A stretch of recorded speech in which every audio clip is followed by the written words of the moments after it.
বিশ্বনবী সাল্লাল্লাহু আলাইহি সাল্লামকে যে আল্লাহ তাআলা রহমত হিসাবে প্রেরণ করেছেন, তা আমিনা প্রত্যেকটা ধমনীতে বুঝতে পেরেছেন যে আল্লাহ রসুল একজন রহমত। কোলে নেওয়ার সঙ্গে সঙ্গে তার স্তনে কোনো দুধ ছিল না, আল্লাহ তাআলা সাথে সাথে দুধে ভরপুর করে দিলেন। এরপরে যখন উটের দিকে তাকালেন, উটের উলানে কোনো দুধ ছিল না, সঙ্গে সঙ্গে উটের উলানে দুধে ভরপুর হয়ে গেল। এরপরে যখন তৃপ্তি সহকারে তারা পান করলেন, এরপরে নিদ্রায় গেলেন, তৃপ্তি সহকারে ঘুমাইলেন। ঘুম থেকে উঠে আবার তায়েফের উদ্দেশ্যে রওনা দিলেন, বাড়ি ফেরার উদ্দেশ্যে রওনা দিলেন। যে গাধার পিঠে সওয়ার হয়েছিলেন, আসার পথে ওই গাধা ছিল কি জীর্ণ শীর্ণ, দুর্বল, হাঁটতে পারতো না ঠিক মতো। তাদের সাথীরা বিরক্ত বোধ করত যে আমেনা আসতে পারে না, তার গাধা এতই দুর্বল ছিল যে হাঁটতে পর্যন্ত ঠিক মতো পারত না। কিন্তু ওই গাধার পিঠে যখন মুহাম্মদ রাসূলুল্লাহকে নিয়ে যখন গাধার পিঠে বসলেন, গাধা যেন সতেজ, তার শক্তি আবার ফিরিয়ে পেল, দ্রুত বেগে সে চলতে লাগলো। অল্প সময়ের ভিতরে তার সহপাঠীদের ধরে ফেললো এবং তাদেরকে আবার অতিক্রম করে চলতে লাগলো।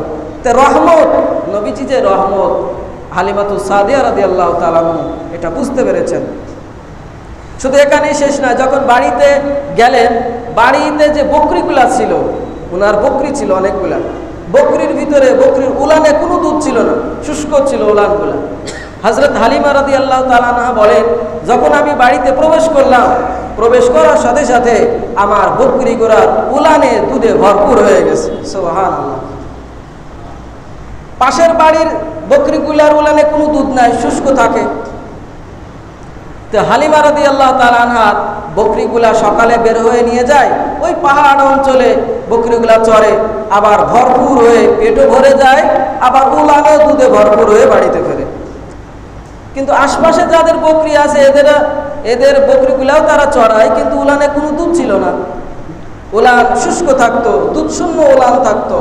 তখন ওই বাড়ির লোকেরা তাদের রাখালদেরকে বলতো যে হালিমার ছাগলগুলা যেইখানে চড়ায় তোমরাও সেইখানে চড়াবা। কারণ হালিমার ছাগলগুলা খাবার শেষে যখন বাড়িতে ফেরে তখন উলান ভরপুর হয়ে যায়।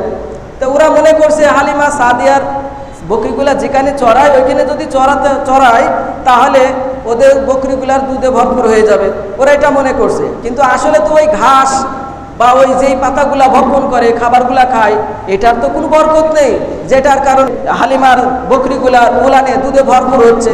এটার কারণে তো হচ্ছে না, স্বয়ং হচ্ছে কার কারণে? মুহাম্মদুর রাসূলুল্লাহর কারণে।